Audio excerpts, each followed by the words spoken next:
Bonsoir à tous et à toutes, ravi de vous retrouver. C'est l'heure de votre journal sur KMT, LCL, FM+, disponible sur la TNT et canal satellite sur les réseaux Free, Orange, Bouygues et SFR en France et dans ces régions ultra-périphériques. Voici quelques sujets que nous allons aborder ce soir. Dans un rapport publié ce mois-ci, la Cour des comptes interpelle les collectivités au sujet des tarifs des services publics locaux.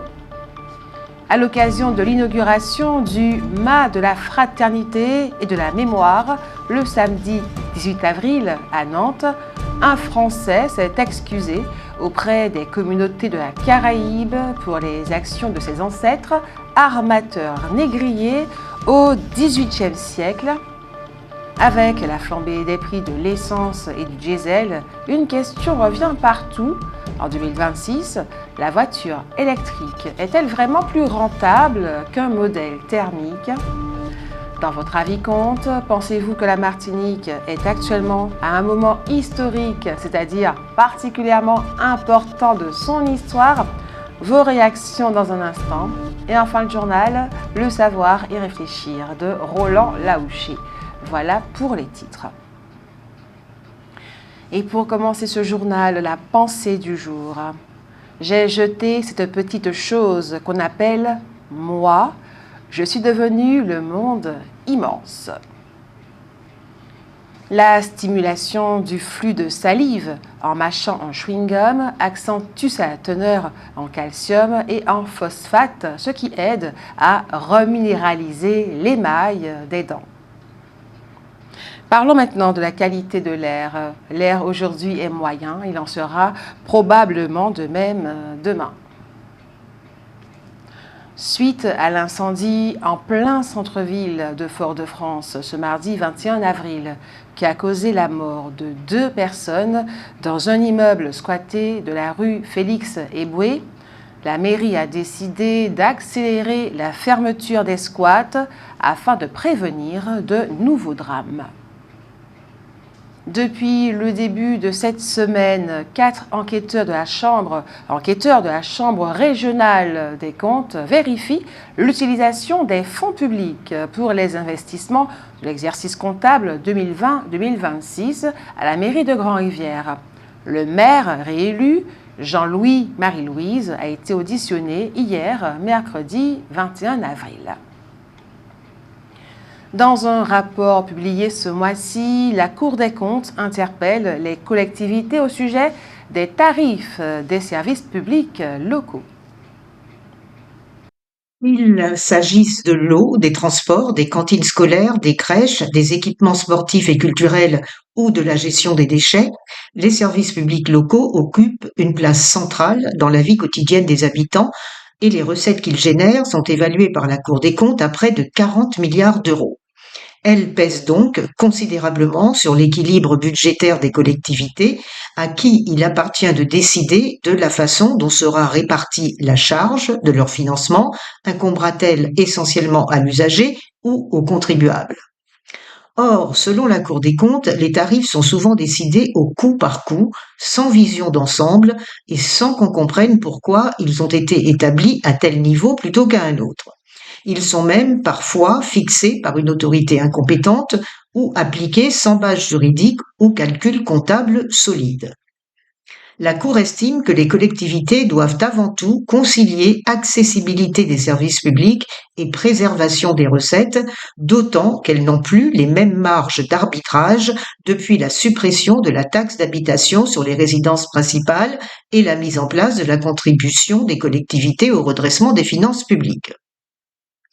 En ce qui concerne la Martinique, ce qui saute aux yeux des usagers, c'est avant tout le dysfonctionnement de certains services publics dont les délégataires ne semblent pas toujours assurer efficacement leurs obligations. Denis Mukwege, prix Sakharov 2014 et prix Nobel de la paix 2018, sera en Martinique. Il donnera une conférence gratuite sur le thème « Réparer les femmes, réparer le monde ». Ce sera le mardi 5 mai à 18 h dans le hall de l'Hôtel de Ville, place Antonio Maceo. Ajoutons qu'originaire de la République démocratique du Congo, le docteur Mukwege est également connu comme militant des droits de l'homme, ardent défenseur de la cause des femmes, des plus démunis et des victimes de guerre. La mission locale Nord-Martinique a organisé ce jeudi 23 avril le parrainage des jeunes pépites martiniquaises. Une trentaine de jeunes a ainsi pu rencontrer autant de chefs d'entreprise qui joueront auprès d'eux le rôle de parrains en les accompagnant dans leur recherche d'emploi. Le Mans a accueilli la semaine dernière la 49e édition des 24 heures moto. Les 24 heures moto 2026 se sont tenues du samedi 18 au dimanche 19 avril sur le circuit Bugatti au Mans dans la Sarthe. Une des particularités de cette course réside dans le fait que pilotes professionnels et amateurs cohabitent en piste. Des équipes de 3 pilotes venus de tout l'Hexagone, d'Allemagne et de Belgique se sont relayés au guidon de leur machine pour rouler tout en évitant les obstacles. Cette année, 4 Martiniquais, dont une dame, y ont participé. Au-delà de la course, les 24 heures moto, c'est aussi la fête de la moto, dont le coup d'envoi a été donné dès le 16 avril et pour 4 jours. 4 jours durant lesquels les autoroutes étaient gratuites pour les motards. Comme l'an dernier, c'est Yamaha qui l'a remporté cette année. La marque compte désormais 6 victoires aux 24 heures moto, mais c'est Suzuki qui reste le constructeur le plus victorieux de cette compétition avec 15 succès, Kawasaki et Honda en comptant chacun 14. Notons que les 24 heures moto sont la première étape du championnat du monde d'endurance FIM EWC 2026. Dans la nuit du 9 septembre dernier, 2 jeunes étaient tués par balle et 4 autres blessés au cours d'une fête dans une maison de vacances du domaine de Bel-Air au Vauclin. Plusieurs personnes ont été interpellées cette semaine dans le cadre de l'enquête menée sur cette affaire. Et puis en France, le budget annuel moyen consacré à l'alimentation s'élève à 490 € par an pour un chien et à 316 € par an pour un chat. 13% des propriétaires de chiens et 5% des propriétaires de chats dépensent plus de 1 000 € par an pour leur animal. À l'occasion de l'inauguration du mât de la fraternité et de la mémoire, le samedi 18 avril à Nantes, un Français s'est excusé auprès des communautés de la Caraïbe pour les actions de ses ancêtres, armateurs négriers au XVIIIe siècle. C'est un soulagement pour moi, a affirmé Pierre Guillon de Princier, octogénaire, qui a tenu à présenter des excuses publiques aux communautés de la Caraïbe pour les actes commis par ses ancêtres, des actes dont il a rappelé qu'ils sont aujourd'hui reconnus comme crimes contre l'humanité. Mes ancêtres, a-t-il expliqué, ont armé 6 navires pratiquant la traite atlantique triangulaire et ont arraché 4 500 captifs de leurs terres, dont plus de 200 périrent en mer. 2 d'entre eux, propriétaires d'esclaves, s'installèrent à Saint-Domingue où ils ouvrirent 2 sucreries au XVIIIe siècle. Pierre Guillon de Princier a également annoncé faire un don d'une valeur de 5 000 € à Haïti Futur, association visant à développer l'éducation et l'entrepreneuriat haïtien. Cette somme reste très symbolique, a-t-il cependant ajouté, puisqu'elle n'est pas à la mesure des souffrances infligées aux populations victimes de l'esclavage, précisant qu'il comptait maintenir un prélèvement automatique mensualisé pour soutenir l'association sur la durée. Le mât de la fraternité et de la mémoire qu'on inaugurait ce jour-là est un monument érigé en souvenir des personnes victimes de la traite négrière. La cérémonie s'est déroulée en présence de Louino Volsi, ambassadeur d'Haïti en France, de Josette Bruffaer, présidente de l'association Haïti Futu, et de Thomas Dieudonné Boutrin, martiniquais. Rappelons que du XVIIe siècle au début du XIXe siècle, les armateurs nantais ont été à l'origine de 1744 expéditions du commerce triangulaire, transportant plus de 500 000 esclaves depuis l'Afrique vers les colonies d'Amérique pour aller travailler dans des plantations de canne à sucre, de café, de cacao, de coton et de tabac. Le mât de la fraternité et de la mémoire est un projet mené par l'association La Coque Nomade Fraternité. L'emplacement du monument est hautement symbolique, les quais de l'île de Nantes, qui ont été jusqu'au XIXe siècle un haut lieu de la déportation massive de Noirs africains vers les colonies françaises, notamment celles des Antilles.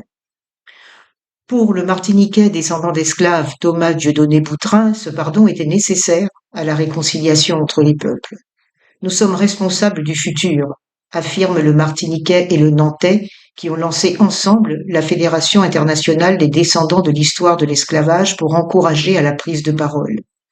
Notons que ces actions marquant la reconnaissance des souffrances infligées et le désir de réconciliation sont de plus en plus fréquentes outre-Manche et outre-Atlantique. En France, c'était une première.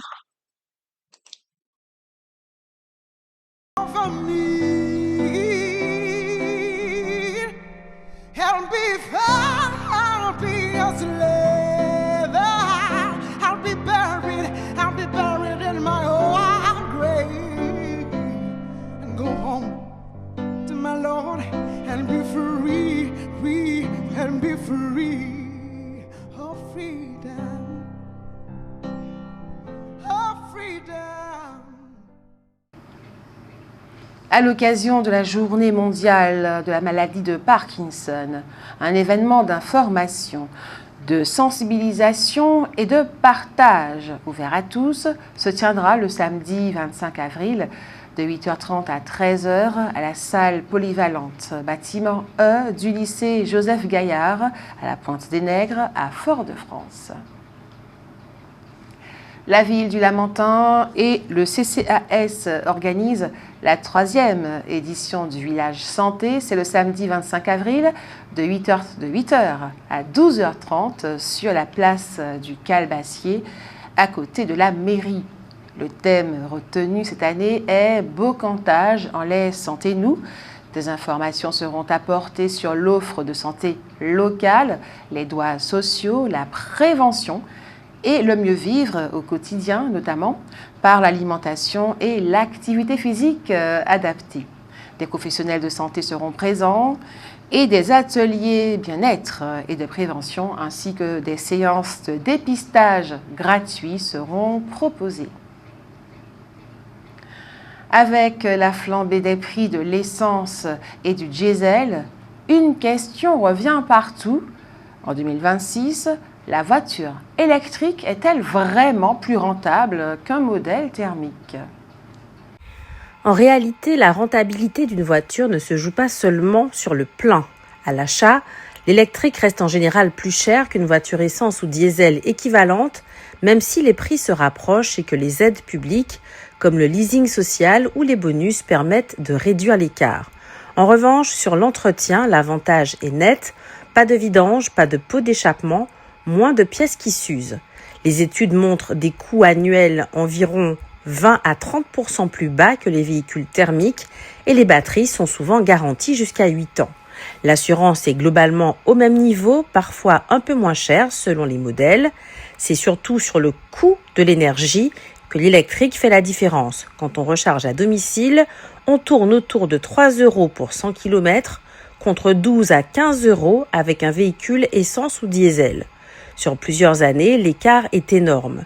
En revanche, dès qu'on dépend beaucoup des bornes rapides publiques, notamment sur autoroute, l'avantage se réduit, les tarifs peuvent monter à 6 voire 9 € pour 100 km et la facture se rapproche d'une voiture thermique. Alors, l'électrique est-elle effectivement plus rentable ? Pour une utilisation surtout urbaine avec recharge possible à la maison ou au travail, la réponse est clairement oui.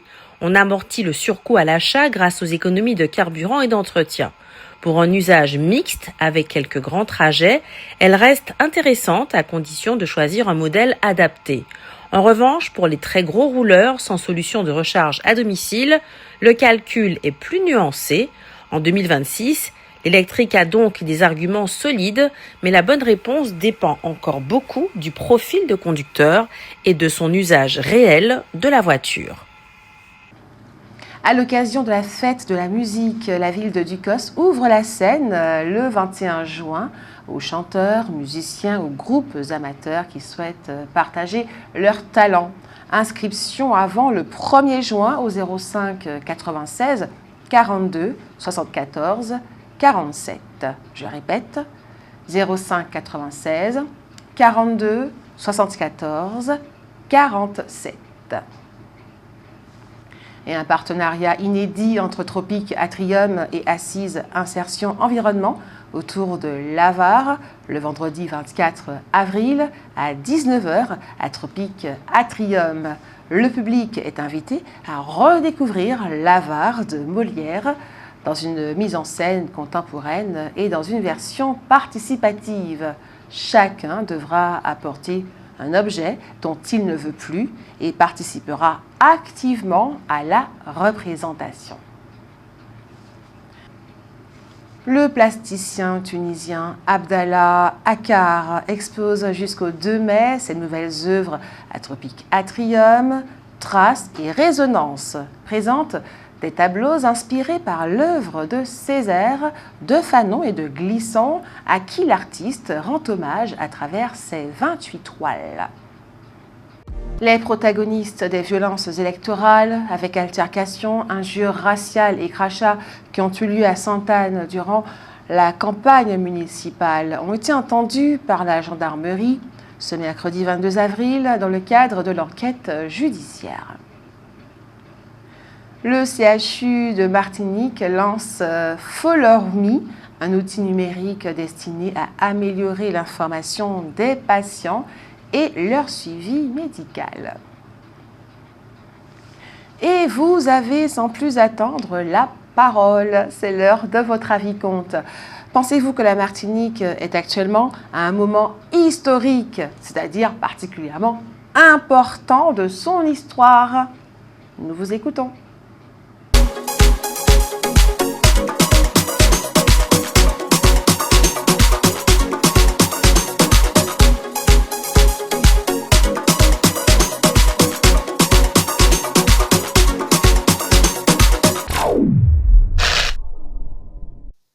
Pensez-vous que la Martinique est actuellement à un moment historique, c'est-à-dire particulièrement important de son histoire? Eh bien, à mon avis, je pense que oui, en ce moment, vu tout ce qui se passe, tout ce qu'on est en train de faire remonter un petit peu, à mon avis, c'est ce que je constate dans certaines discussions, dans certaines manières de vivre. Moi, l'histoire se refait un petit peu. Voilà. C'est tout ce que je vois. Au-delà de ça, je peux pas m'avancer beaucoup plus. Voilà. Eh ben non du tout. Non, parce que moi je trouve que nous sommes soumis. Nous sommes soumis, nous vivons simplement, on dépense, on vit pour une société, c'est-à-dire que tout c'est travailler, bouffer, dormir, et puis voilà. Il n'y a rien d'autre en fait. Il n'y a rien qui est développé. Quand on n'a pas cette sensation de vivre dans notre île. On connaît pas vraiment nos origines en fait. C'est vrai que ce serait bien de les découvrir quoi, ces origines-là, de savoir vraiment qui nous sommes, nous Martiniquais. Pas du tout. Je vois rien de changer. Je vois rien de changer. Et il y a non. On dit qu'on va faire, on fait rien du tout. Alors, c'est pas. Vous avez qu'à regarder le transport, il y a rien. Je sais pas si c'est ça que vous vouliez entendre, mais moi je saute sur l'occasion pour dire ça. Le transport, c'est nul. Avant, c'était les chauffeurs de taxi, ils se levaient, ils travaillaient, ils savaient qu'il fallait gagner leur journée. Mais là, ils ont donné à une société. Les gens maintenant, non. Pensez-vous que la Martinique est actuellement à un moment historique, c'est-à-dire particulièrement important de son histoire? Notre histoire, en tant que personne de certain âge, la Martinique a évolué. La Martinique a évolué. Mais je crois que la Martinique a été évoluée parce que on fait du n'importe quoi maintenant. On fait du n'importe quoi. C'est plus comme avant. Autant rester comme avant. Il n'y a pas eu autant de grève unie. Et la grève, c'est bon, mais faire les trucs à ne rien qu'on ne peut pas s'entendre, eh bien, ça va pas. Ça? De son histoire? Ah oui. Pourquoi? Important de son histoire parce que bon, elle a une vraie histoire la Martinique, mais on aurait pu faire encore un peu plus pour cette histoire soit encore plus évoluée, parce que nous sommes dans notre histoire, hein. quel que soit le siècle que nous vivons, nous sommes dans l'histoire de la Martinique. Mais il y a encore beaucoup de choses à faire pour que cette histoire soit encore plus grande et plus belle. Voilà. Non, mais la Martinique elle-même n'a jamais été au top de son histoire, parce qu'elle n'a jamais commencé son histoire elle-même. Tout ce qui se passe en ce moment, c'est juste une continuation de ce qui s'est fait après l'esclavage. Mais on n'a jamais créé quoi que ce soit, et pour dire qu'on est arrivé à un point où on puisse, comment dirais-je, se dire qu'on a créé quelque chose et on est arrivé au bout d'une histoire et qu'on peut continuer à évoluer, quoi.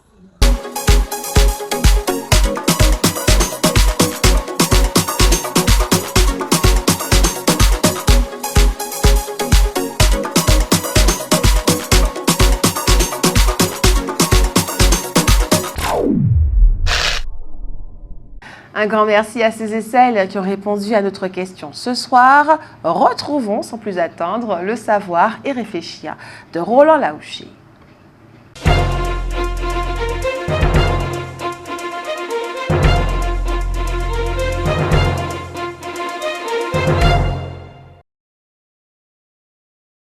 Nous promenons donc notre micro et notre caméra dans les rues, et pas forcément seulement à Fort-de-France, et nous demandons au hasard, aux personnes que nous rencontrons, si elles ont conscience que la Martinique est aujourd'hui à un moment historique, c'est-à-dire particulièrement important de son histoire. Vous vivez les réponses avec nous dans le journal du soir, et comme nous, vous avez constaté que la quasi-totalité des personnes interrogées n'en ont pas conscience. Et pourtant, voilà ce qu'écrit Mediapart, un journal très sérieux et très bien informé. Écoutons-le. À Paris, dans les couloirs feutrés où se dessinent les grandes inflexions institutionnelles de l'outre-mer, un document circule. Il ne fait pas de bruit, il ne s'adresse pas au grand public, il n'a pas vocation à être débattu sur les places, ni même à être compris immédiatement. Et pourtant, il engage potentiellement l'avenir politique de la Guadeloupe. Fin de citation. Mediapart parle de la Guadeloupe, mais c'est la même chose pour la Martinique. De son côté, l'économiste guadeloupéen Jean-Marie Nolle nous a fait parvenir un texte que signe un sociologue, Marc Robin. Ce dernier commence ainsi son texte. Le débat sur l'évolution statutaire de la Guadeloupe et de la Martinique s'apparente depuis des décennies à une ligne de fracture intellectuelle et politique qui traverse les sociétés antillaises sans jamais véritablement se résoudre. Derrière les prises de position souvent tranchées, deux thèses structurent l'essentiel des argumentaires. L'une affirme qu'il faut d'abord réformer en profondeur le modèle économique à l'aide des nouveaux pouvoirs normatifs de l'article 73 renforcé de la Constitution, avant d'envisager tout changement institutionnel. L'autre soutient au contraire que seule une évolution statutaire permettra précisément de refonder ce modèle économique aujourd'hui à bout de souffle. Fin de citation. Nous sommes donc bien, et cette analyse en prend acte, à l'aube d'une révolution institutionnelle comme nous n'en avons jamais connu depuis la loi de départementalisation. Ici, en Martinique, l'homme politique de premier plan, qui brandit le plus haut la thèse de l'autonomie, c'est incontestablement Serge Letchimy. Ainsi, il a réussi à faire qu'a été signé par Huguette Bello, président de la région Réunion, Harry Chalus, président de la région Guadeloupe, Guy Losbar, président du département de la Guadeloupe, Louis Mussington, président de la collectivité de Saint-Martin, et Gabriel Serville, président de la collectivité territoriale de Guyane, un appel qu'on a appelé l'appel de Fort-de-France. C'était en mai 2022. Dans cet appel, il est indiqué qu'il est impératif, citons-le, d'agir sans délai pour refonder la relation entre nos territoires et la République par la définition de nouveaux cadres permettant la mise en œuvre de politiques publiques conformes aux réalités de chacune de nos régions. Les signataires de cet appel réclament également une réelle domiciliation des leviers de décision au sein de leur territoire. Fin de citation. Le mot autonomie n'est pas prononcé, mais ça y ressemble. Le pas d'après, Serge Letchimy va le faire avec les autres ultramarins à l'occasion d'un repas avec le président de la République en octobre 2025. Puis ce sera un nouveau pas tout seul. Il réunit un congrès des élus martiniquais avec un ordre de jour très clair, l'évolution institutionnelle. À l'issue de ce congrès, c'est à l'unanimité que les nombreux élus de tous bords présents votent en faveur de l'autonomie. À la tribune, Serge Letchimy parle de moments historiques. Mais il ne s'arrête pas là. L'autonomie ne doit pas se contenter d'être un mot, un souhait. Elle doit être un projet. Et c'est ainsi qu'est mis en chantier le projet Martinique 2050, dont l'aboutissement vient d'être rendu public. Cela met-il fin définitivement au débat sur l'autonomie? Pas forcément, même si c'est évidemment un argument de poids. Nous y reviendrons. Et après le savoir y réfléchir de Roland Laouché, pour finir, la rubrique santé s'intéresse à la thérapie ciblée. La radiothérapie, la chimiothérapie, la thérapie ciblée et l'hormonothérapie sont utilisées en complément de la chirurgie pour améliorer les chances de guérison du cancer. La radiothérapie consiste à exposer à des rayons de la tumeur ou certains ganglions reliés au sein. La chimiothérapie et les thérapies ciblées utilisent des médicaments administrés par voie veineuse, le plus souvent qui agissent contre les cellules cancéreuses. Quant à l'hormonothérapie, elle a pour but de s'opposer à l'action des hormones féminines, les estrogènes susceptibles de stimuler la croissance des cellules cancéreuses. Tous ces traitements ne sont pas systématiquement utilisés, chaque cancer du sein est particulier et nécessite un traitement adapté en fonction de chaque situation. La radiothérapie est un traitement destiné à diminuer le risque de récidive locale du cancer. La radiothérapie est systématique après une tumorectomie, c'est-à-dire une chirurgie qui conserve le sein. En revanche, elle est discutée au cas par cas lorsque le sein a été retiré, c'est-à-dire lorsqu'il y a eu mastectomie. Elle sera alors essentiellement indiquée en cas de tumeur de taille importante ou si celle-ci était localisée dans la partie interne du sein, ou encore si de nombreux ganglions de l'aisselle étaient envahis par des cellules cancéreuses. Grâce au progrès technique, les effets indésirables de la radiothérapie sont aujourd'hui limités et sans conséquences à long terme. Voilà, c'est la fin de ce journal. Merci à vous de l'avoir suivi. Merci de votre fidélité. Ce journal a été réalisé avec la participation de Jordan Adélaïde, Jean-Michel Césaire, Génie Georges, Alain Jean-Paul, Daniel Jazz, Sarah Verne, Hugues Blandy, Marie-Josée Joseph, Simao Laouché et Roland Laouché. Il est diffusé à 18h30, 20h, 22h et demain 6h25. Il est également disponible en multidiffusion sur la TNT et Canal Satellite, sur les réseaux Free, Orange, Numéricable, Bouygues. En France, retrouvez votre journal sur notre site kmttelevision.fr. Je vous souhaite une agréable soirée. Prenez soin de vous. Je vous dis à demain et que Dieu garde la Martinique.